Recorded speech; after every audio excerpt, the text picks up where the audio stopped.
Israel पर Iran के ताजा हमले। ईरान और इसराइल के दरमियान जारी खतरनाक जंग, यानी ये जंग लगातार जारी है और ईरान ने इसराइल के कई अहम शहरों पर मिसाइल और ड्रोन के ताजा हमले किए हैं। इन हमलों में मरकजी हदफ यानी मेन टारगेट इसराइल का सबसे बड़ा शहर तेल अवीव है। जी हां, सबसे बड़ा शहर तेल अवीव ईरान के निशाने पर है।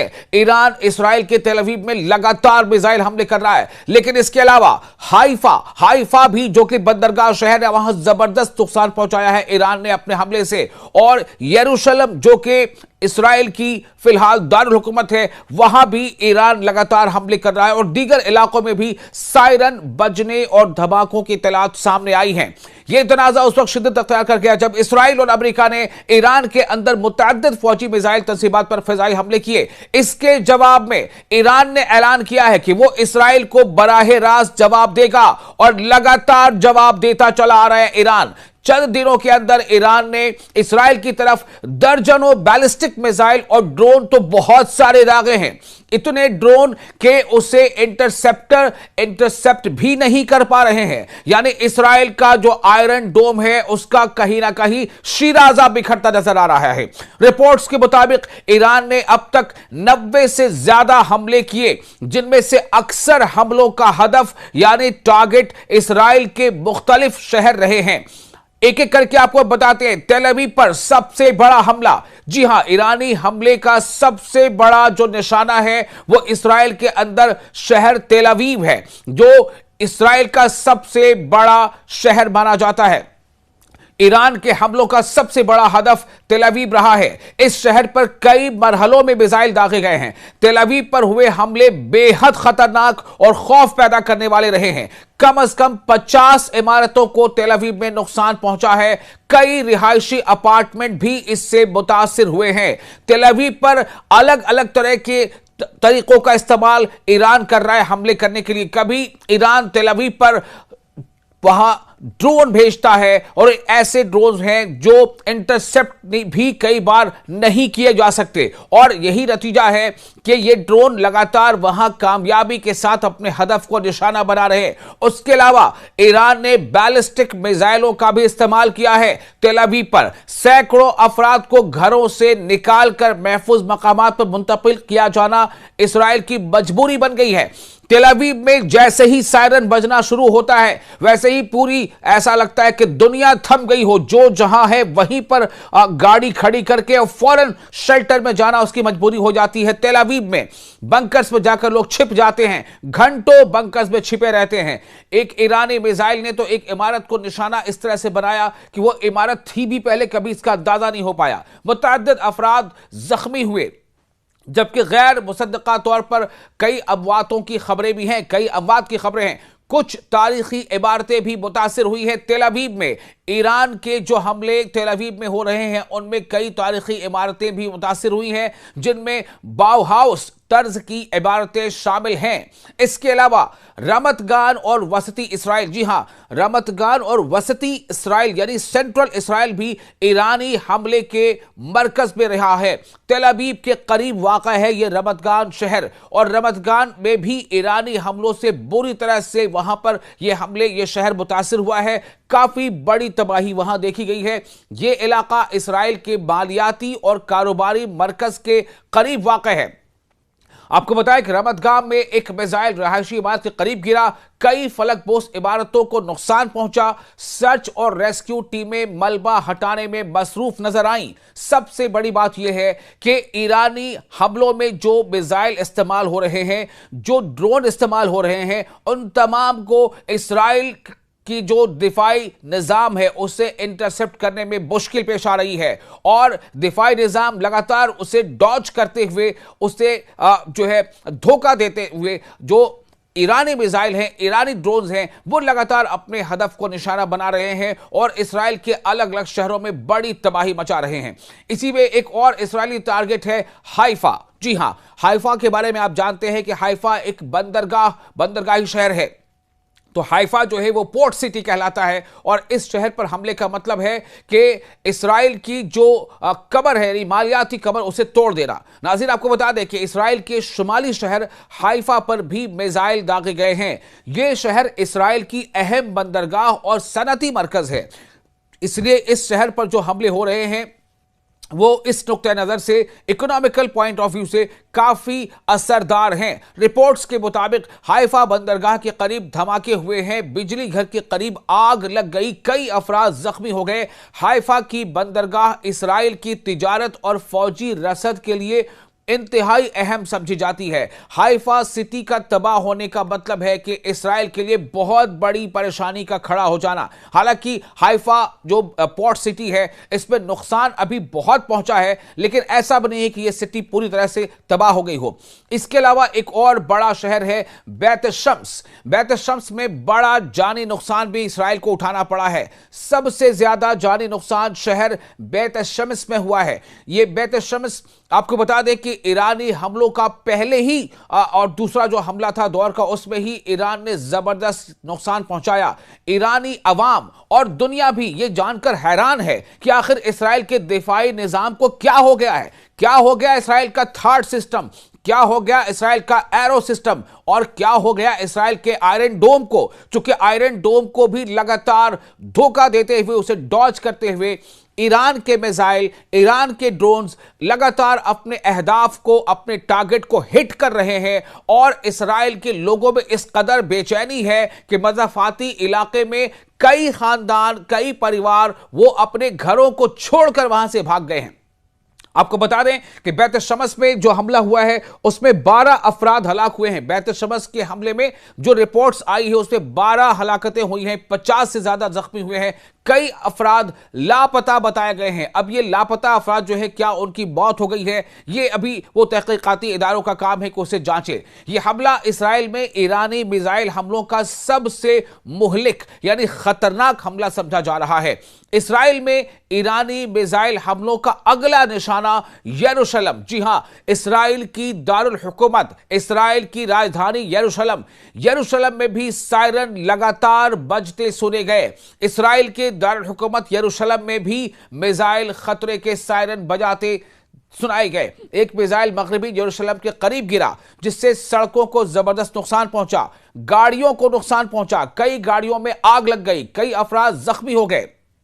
तो यरूशलेम भी लगातार ईरानी हमले के निशाने पर है। और ईरान के कई जो मिलिट्री जो ओहदेदार हैं, उन्होंने इस बारे में बावर कराया है कि इसराइलियों को यह वार्निंग दी जाती है कि वक्त रहते वो अपने घरों को खाली कर दें, क्योंकि आने वाले दिनों में इस्राइल सिवाय एक खंडहर के और कुछ भी नहीं रहेगा। जी हां, ऐसे कई मिलिट्री ओहदेदार हैं जिन्होंने यह वार्निंग दी है। और आपको यह बता दें कि जब रात होती है तो आसमान पर, यानी इस्राइल के आसमान पर, चाहे वो हाइफा शहर हो, चाहे वो तेल अवीव हो, या वो बैत शम्स हो, या वो यरूशलेम हो, रात में जब लोग ऊपर देखते हैं ना आसमानों में, तो तारे नहीं बल्कि मिसाइल की रोशनी नजर आती है।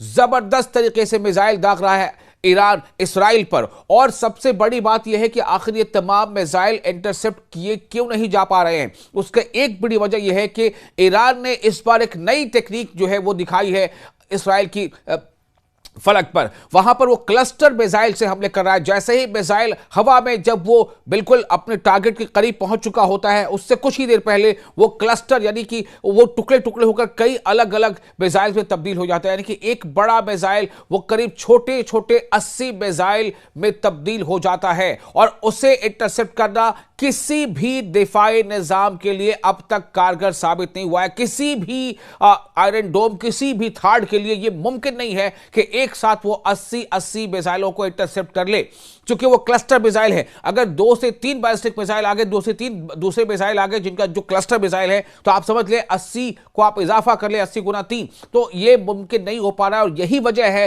कि पूरा जो आसमान है, पूरी फलक जो है वो, चाहे यरूशलेम की हो या तेल अवीव की हो, वो तारों से कम, और इजरायली आसमान वो ईरानी मिसाइलों से ज्यादा रोशन हो जाता है। आपको ये बता दें कि इजराइल में खौफ और हंगामी सूरत हाल लगातार बनी हुई है और हमलों के बाद इसराइल में मुल्क भर में इमरजेंसी नाफिज कर दी गई है। शहरियों को बंकर्स में जाने की हिदायत दी गई है। बाज़ाब्ता शहरियों के मोबाइल पर पहले से अलर्ट आने लगता है कि कुछ खतरा सामने आ रहा है। अलर्ट के बाद फिर सायरन बजने लगते हैं। मजबूरी होती है उन वहां पर इसराइल में रह रहे लोगों की, यहूदियों की, कि वो किसी करीबी शेल्टर में या बंकर, जो वहां पर बंकर्स बने हैं, वहां जाकर छुपे। हालांकि आपको बता दें कि बैत शमस में जो हमला हुआ था ईरानी ड्रोन्स का, ईरानी मिसाइल का, उस हमले में 12 लोग की जानें गई थी और कई अब भी लापता बताए जा रहे हैं। हो सकता है कि ये जो तादाद है वो कहीं ज्यादा बढ़कर हो।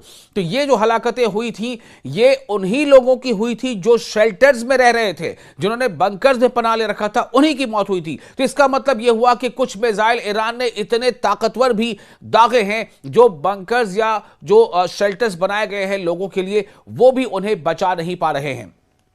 तो आर्जी तौर पर बंद कर दी गई है तमाम तरह की ऐसी जो सरगर्मियां हैं। इसराइल के कई म्यूजियम और सकाफती मराकज भी बंद कर दिए गए हैं। जी हां, इसराइल के कई म्यूजियम और सकाफती मराकज भी बंद कर दिए गए हैं इन हमलों के मद्देनजर। इसराइल का दिफाई निजाम दरअसल है कैसा? ईरान के मिसाइलों को रोकने के लिए इसराइल ने अपने दिफाई निजाम इस्तेमाल किए हैं, लेकिन वो पूरी तरह से कारगर साबित नहीं हो पा रहे, चूंकि ईरान ने टेक्निक ऐसी इस्तेमाल की है। आयरन डोम, डेविड्स स्लिंग या एरो मिसाइल डिफेंस सिस्टम, इन सिस्टम्स ने कई मिसाइल को फजा में तबाह तो किया, लेकिन कई मिसाइल दिफाई निजाम से बचकर इन्हें डॉज करते हुए शहरों में अपने टारगेट पर लगातार गिर रहे हैं। इनमें क्लस्टर ड्रोन और क्लस्टर मिसाइल ने जबरदस्त तबाही मचा रखी है। जो इस जंग के माहिरीन हैं उनके मुताबिक अगर यह जंग इसी तरह जारी रही तो पूरा मशरिक़ वस्ता जंग की लपेट में आ सकता है। अमेरिका, लेबनान और दीगर ममालिक भी शामिल हो सकते हैं। यानी लेबनान पर एक तरफ जहां इसराइल हमले इसलिए कर रहा है ताकि लेबनान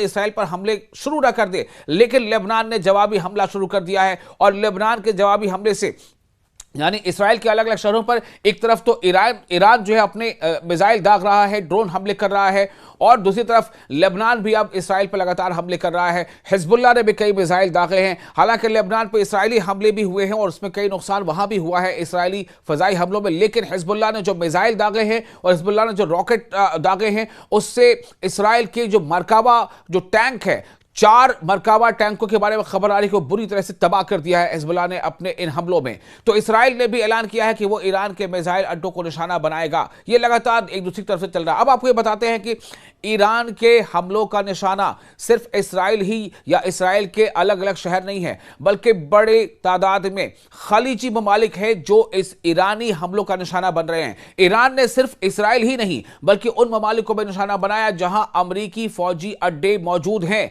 इनमें पहला नाम है कतर। जी हां, कतर का नाम पहला है। और कतर में दरअसल टारगेट क्या है, अहम अहदाफ क्या है? अमरीकी फौजी तंसीबात, अमेरिकन मिलिट्री इंस्टॉलेशंस या मिलिट्री बेसिस, ये कतर के वो हिस्सा है जिस पर लगातार ईरान जो है वो हमले कर रहा है। दारुल हुकूमत दोहा के करीब के इलाके, तो इन जगहों पर ईरान ने न सिर्फ ये कि हमला किया बल्कि इन बेसिस को तबाह कर दिया है। मिसाइल हमलों के बाद 16 शहरी जख्मी हुए हैं कतर में। कतर ने 2 ईरानी जंगी तैयारे मार गिराने का दावा हालांकि किया है। अब आपको बताते हैं ईरानी हमलों का निशाना बहरीन भी बन रहा है। बहरीन भी ईरानी हमलों के निशाने पर है। क्यों है? इसलिए कि बहरीन में अमरीकी अड्डे हैं। बहरीन में ईरानी हमलों के निशाने पर क्या क्या रहा आपको यह भी बताते हैं।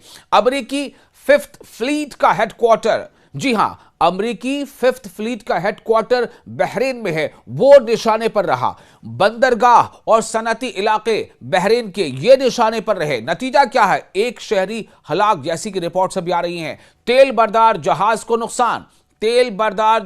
नुकसान पहुंचाया गया ईरानी हमलों से। अमरीकी फौजी अड्डे को भी पार्शियली नुकसान पहुंचाया गया है। बहरीन में जो अमरीकी फौजी अड्डा है उसे ईरान ने हमला करके जबरदस्त नुकसान पहुंचाया है। इन सब के बाद अगला नाम है जो ईरान के निशाने पर है, वो है ओमान। ओमान क्यों है ईरान के निशाने पर? चूंकि ओमान में भी अमरीकी अहदाफ हैं, अमरीकी तंसीबात हैं। आपको ये बता दें अहम अहदाफ जो ओमान में है उनमें दुकुम पोर्ट, इसके अलावा सलालह पोर्ट और ये तमाम चीजें हैं। खलीज ओमान में तेल बरदार जहाज, ये भी ईरानी हमलों के टारगेट पर है। नतीजा क्या है? एक जहाज पर हमले में एक शख्स की हलाकत की खबर आई है और माली एतबार से तो बहुत बड़ी तबाही मचा दी है ईरान ने इस हमले में जो ओमान पर किया है। कई अफराद जख्मी, बंदरगाह के फ्यूल टैंक को नुकसान पहुंचा है। यह जबरदस्त खबर है। अब आपको बताते हैं, इराक के कुर्दिस्तान रीजन पर भी हमले कर रहा है ईरान। जी हां, इराक के कुर्दिस्तान रीजन पर हमले इसलिए भी कर रहा है क्योंकि कुर्दिस्तान रीजन पर अमेरिका की निगाह है। अमेरिका इसी रीजन से ईरान को एक नए तरह के बहरान में मुलविस करना चाहता है और अमेरिका चाहता है कि कुर्द जो वहां पर फाइटर ग्रुप्स हैं उनको ईरान के खिलाफ भड़काया जाए। लेकिन इसलिए ईरान ने इस इलाके को भी अपने हमले का निशाना बनाया। इसके अलावा इरबिल भी एक अहम हदफ है, यानी ये कह लें कि एक इंपॉर्टेंट टारगेट है ईरानी हमलों का। इरबिल इंटरनेशनल एयरपोर्ट, अमरीकी कौंसल खाना ये है दरअसल ईरान के निशाने पर। उसके अलावा हरीर एयर बेस, ये तमाम चीजें जो इराक के आसपास की हैं वो ईरानी हमले के निशाने पर हैं। उसकी बड़ी वजह यह है कि यहां पर अमेरिकी इंस्टॉलेशंस हैं और इसलिए ईरान यहां भी नुकसान पहुंचा रहा है। तो आपको बता दें कि इसमें कई ऐसे हमले पिछले 4-5 दिनों में हो चुके हैं जिनमें से करीब 100 के करीब जो मिसाइल और ड्रोन हमले बताए जा रहे हैं। ज्यादातर हमले अमेरिकी दिफाई निजाम ने, जैसा कि उनका दावा है कि उसने नाकाम बनाया है, लेकिन ईरान का दावा है कि हमने जबरदस्त तरीके से स्ट्राइक किया है और अमेरिका को इन तमाम इलाकों में जो हमने अभी नाम लिए हैं वहां नुकसान पहुंचाया है। एक और अहम आपको बता दें कि जो हदफ है ईरान के हमलों का वो है आज़रबाईजान में ड्रोन से 4 हमले हुए हैं, ये खबर आ रही है। हालांकि आज़रबाईजान के बारे में जो फिलहाल जो रिपोर्ट है उसके मुताबिक वहां पर जो हमले हुए हैं उनमें काफी नुकसान पहुंचा है। अहम अहदाफ आज़रबाईजान में क्या है? एक मकामी एयरपोर्ट, स्कूल के करीब का इलाका। नताइज क्या है? 2 अफराद के जख्मी होने की खबर आ रही है। ईरान के खिलाफ सिफारती एहतजाज किया गया है, लेकिन ईरान का कहना है कि आज़रबाईजान में ये हमले ईरान ने नहीं किए हैं। इसका मतलब यह है कि ईरान कहीं ना कहीं ये बताना चाहता है कि इसमें कुछ ऐसी ताकतें भी हैं, यानी कि ईरान का इशारा यह है कि हो ना हो इसमें जो इस्राइल है उसकी साजिश कारफरमा है और इस्राइल यह चाहता है कि कुछ और मुल्कों को ईरान के खिलाफ भड़काया जाए। इसलिए ईरान जो हमले इन मुल्कों में कर रहा है जहां पे अमेरिकी तंजीमात हैं, उसी का आड़ लेते हुए इस्राइल भी इन मुल्कों पर हमले कर रहा है साजिशन, ताकि इन मुल्कों को ईरान के खिलाफ भड़काया जा सके। तो आपको बताया कि 5 खलीजी शहरों में धमाके हुए। रिपोर्ट्स के मुताबिक ईरान के हमलों या मिसाइलों के मलबे से दर्ज जो शहर हैं, कई ऐसे शहर हैं जिनमें नुकसान हुआ है, जैसे दुबई, अबू धाबी, रियाद, दोहा और मनामा। ये 5 अहम शहर हैं अरब ममालिक के जिनमें ईरानी हमलों का जो टारगेट रहा है उस पर जबरदस्त नुकसान पहुंचा है। इन इलाकों में अमेरिकी फौजी तंसीबात और इत्तेहादी मराकज को टारगेट किया गया है। ईरान ने इन इलाकों में टारगेट किया है जिनमें ईरान के हमलों के जो अहम मकासद क्यों बताए जा रहे हैं। जैसा कि ईरान ने पहले से कहा था कि अगर ईरान पर किसी भी तरह का हमला हुआ तो ईरान पूरे खित्ते में जहां कहीं भी अमेरिकी मफादात हैं, अमेरिकी इंटरेस्ट हैं, उसे नुकसान पहुंचाएगा। जो इसमें खबर सामने आ रही है, जो लगातार रिपोर्ट्स आ रही है, उसके मुताबिक इसराइल पर बराह रास्त दबाव डालना, मशरिक़ वस्ता में अमेरिकी फौजी अड्डों को निशाना बनाना और खित्ते के इत्तेहादी ममालिक को जंग में शामिल होने से रोकना, ये तमाम वो चीजें हैं जो ईरान के टारगेट का निशाना है। ईरान किसी भी सूरत में इसराइल को बख्शना नहीं चाहता, इसलिए ईरान जो है इसराइल पर लगातार और जबरदस्त हमले कर रहा है। तेल अवीव में कर रहा है, हाइफा में कर रहा है, यरूशलेम में कर रहा है, बैत शम्स में कर रहा है और इन हमलों का नतीजा ये होगा कि इसराइल पर जबरदस्त दबाव बनेगा। ये ईरान की स्ट्रैटेजी है और ईरान अपने हमले को रोक नहीं रहा है। पूरे मशरिक़ वस्ता में फ़ज़ाई दिफाई निज़ाम अलर्ट हैं। कई ममालिक ने फ़ज़ाई हदूद बंद कर दिए हैं। आलमी सतह पर तेल की कीमतें बढ़ रही हैं और जो एक्सपर्ट्स बता रहे हैं कि अगर ये जंग जारी रही तो मशरिक़ वस्ता की सबसे बड़ी जंग बन सकती है। तो ये तमाम वो हालात हैं जो ईरान झुकने का नाम नहीं ले रहा है। डोनाल्ड ट्रंप लगातार, यानी अमेरिका लगातार दबाव बनाने की कोशिश कर रहा है। अमेरिका की तरफ से, डोनाल्ड ट्रंप की तरफ से खासतौर से कई तरह के बयानात आ रहे हैं, लेकिन ईरान का कहना है कि वो हर तरह के कंडीशंस और हर तरह के हालात से निपटने के लिए पूरी तरह से तैयार है। ईरान के हमले लगातार जारी हैं